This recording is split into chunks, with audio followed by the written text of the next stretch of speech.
Definitely excited to be talking to you, man. You are, some people call the future of bodybuilding. Ugh. No pressure, right? I'm sure there's pressure because your father is a legend in bodybuilding. As a son, what kind of pressure, and being a professional bodybuilder yourself now, what kind of pressure do you experience? I don't know. I feel like, of course, no matter what I do, it'll never be good enough. I mean, if it would have been different if he wasn't known as one of the best ever. I think already being compared to any professional bodybuilder, let alone a Mr. Olympia, is bad enough. But when he's, one of the greatest of all time, it's just you're never going to be better than him. And as soon as I can realize that, I can deal with it a lot better. I get a lot of people that are always like, "Oh, he's going to be better than his dad," or he'll never live up to his dad," stuff like that. And you're right. I don't want to. That's not my plan. I plan to be the best of me, but I'd like to bring old school back to new school bodybuilding. And I feel like if anyone's the best case for that, it is me. Now, you mentioned you can never be like your father, of course, but I mean, realistically, you can definitely be maybe even bigger than he was as far as winning more Olympias and becoming more successful. I could win, four Mr. Olympias. I can win more than him, and I'm still not going to change the sport like he did. I feel like what they did back in the day is always going to be the greatest no matter what, because you can have the greatest physique in the world. I think Phil Heath, has one of the greatest physiques ever, but he didn't really have to figure out anything on his own. He had to figure out his own body, of course, like every bodybuilder. But back in the day, these guys had to figure out a leg curl worked your hamstrings, pull downs worked your lats. Like, there was no book for them to open and be like, oh, I want to work on this here. These are the exercises I should do. And then you get into the whole science of, drugs and stuff like that. They really were just the guinea pigs. And I think to have that kind of balls to do that is just something no one will ever be able to be ever again, to figure out, oh, should we take four of these pills? Oh, that guy died. Take three, like that's how they pretty much figured it out back in the day. And I think that's just another level that I think a lot of kids today don't realize, and they take for granted for sure. That I mean, you do that with all sports. Every sports person is always going to compare the old with the new, and you just can't do that. It's just completely different. What's available for me wasn't available for my dad back in the day. But is it true that he didn't actually want you to be a bodybuilder? Yeah, he was really just a power lifter, and he really only did it just so he can escape Cuba. He was on the weightlifting team for Cuba, and he went to Russia, and the Russians actually taught all the Cubans how to lift and stuff like that.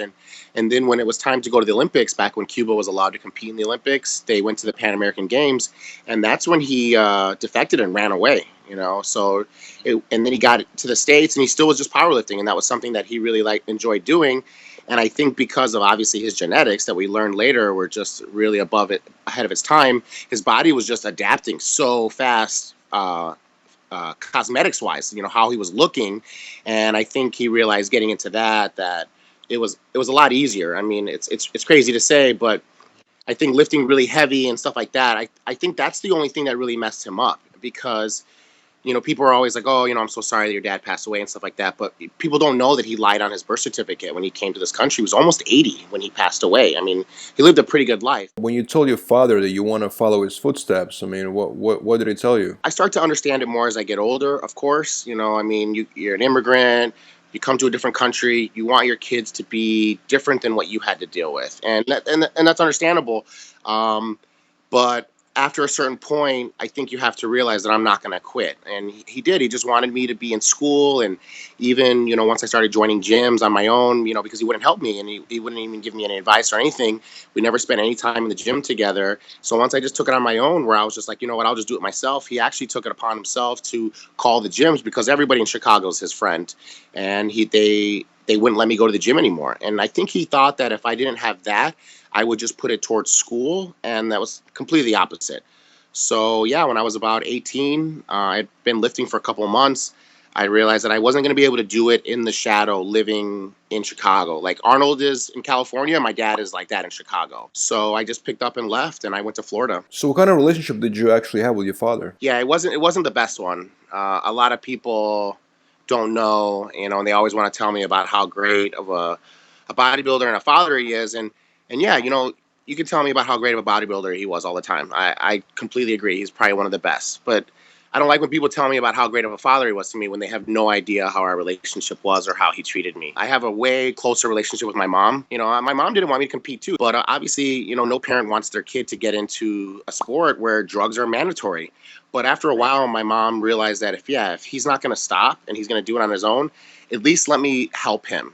And my dad never really got that idea that, man, I can't even imagine how much trial and errors that I've, gone through that I could have skipped if my dad had just told me. And I can't lie, me being sponsored by Labrada, and I see Hunter and Lee, how they react, how they act together. I mean, I'm really jealous. Hunter, as soon as he picked up a weight, he knew exactly how to pick it up. He knew what to do with it. He knew what to do with his diet. He knew what to do with all the science right away from the get-go.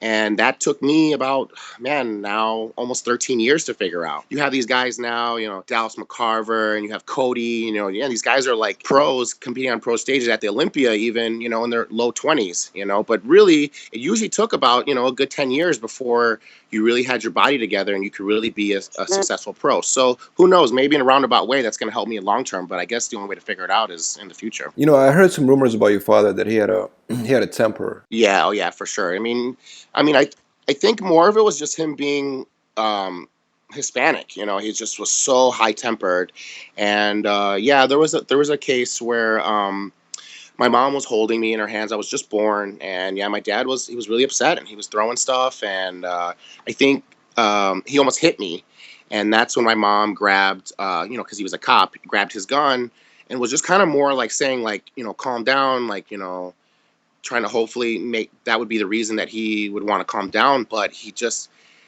felt so invincible, and he came at her, and yeah, she shot him. And it's so crazy is that my dad didn't even know he was shot. He thought that she missed, and it wasn't until she was like, you're shot, that he kind of looked down, and then he started to faint, and she actually drove him to the hospital. But the doctor said that if he wasn't as big as he was, he would have died. Did you get a chance to kind of reconcile with your dad before his passing? Man, it was just such a toll to try and get him to get out of his old school ways. And I think a big majority of it is like what I was saying is he's just so old school mentality, and it's tough to get that out. And actually, the last time that we ever talked was, I think it was the 45th anniversary of the Mr. Olympia, and that's when they were bringing back all the Mr. Olympias for the first time. And my dad doesn't have any cell phones, credit, computer, nothing. So it was actually me who Robin Chang had to get a hold of him, and they contacted me, say they were doing the reunion, and I called my dad to tell him, and right away he's just like, no, no, no, no. He's just still so bitter about the sport and what they did to him. And I tried to explain to him that, I'm trying to get into the sport now, and, it looks really bad, and he's going to be the only Mr. Olympia not there. And it was like really weird. Like all of a sudden, he called me back and he's like, okay, I'll go, but tell him that I want you to go with you or go with him. And I remember like, it was like the greatest day of my life. Like, it was like, man, who is this guy that I'm talking to? He wants me to go with him. And we get there and he just was so miserable. He was so upset. Everything was making him mad. He didn't like where they put the booth. He didn't like how they're treating him. And I think it's really hard for these, old school guys to realize you're not in the limelight anymore. And I think that hit him really hard. And the last time we actually talked was Jim Mannion went up to my dad, and he went to shake his hand, and he's clearly trying to squash any grudges that they've had for 40 years. And he goes to shake his hand, and he's like, hey, the Myth. And my dad totally disses him. He pretty much did one of the moves his hand. He didn't really do that, but pretty much. And he did that in front of everybody. And I wasn't there, but somebody had told me about it, and I went to go talk to my dad, and I was like, please, you can't do that. That's the president of the NPC. That's only going to hurt me. And he just got so upset and so mad that he just, again, went on one of these tirades and just throwing stuff in the hotel room, and end up calling the cops and kicked me out of the hotel room that we were both staying in. And I tried to tell my dad, like, I didn't have anywhere to stay. I was really just stranded in Las Vegas for the next 2 days, and he didn't care. It didn't matter to him. And that's when I just realized he's just so, he's just lost it mentally. And that was the last time we talked, unfortunately. Do you think maybe your father was frustrated at the business and the politics of bodybuilding? For sure. It's the same thing I told Tony Doherty, is that no one ever in the sport ever dealt with what my dad dealt with, and they never will. To deal with being the first colored, Mr. Olympia and Hispanic at the same time, I can't even imagine what he dealt with. I mean, I know he never told me anything, but I've heard him talk to other people where, certain judges and certain people in the IFB have told him no black person or Jew will ever win the Mr. Olympia ever again, and I can't imagine after hearing so much hateful stuff. After a while, it's eventually going to turn you into a different person. I mean, even the stories. I mean, Arnold even jokes about it. There's stories of Arnold tricking my dad on stage, and him getting him to move the competition to a different room. And there was a conversation Arnold had with my dad on stage, and I think a big part of it is my dad was mad at himself for letting all this happen to him, because they were on stage. And Arnold's like, we're the best two bodybuilders in the world. I think back then you were getting like $1,000 for the Olympia or something like that. And he's like, we're the best two bodybuilders in the world. We should walk off stage and tell them we want more money. And my dad walked off stage, and Arnold stayed on stage and said my dad quit, and Arnold won that show. And then, Arnold got into movies, and my dad was actually supposed to be in the Predator movie with Arnold. Yeah, Arnold asked him to be in it, and you could tell my dad just still doesn't get it. He told them that he wasn't going to do the movie unless he got the same amount of money as Arnold. He still felt that he was as much of an equal with Arnold and just couldn't drop that ego.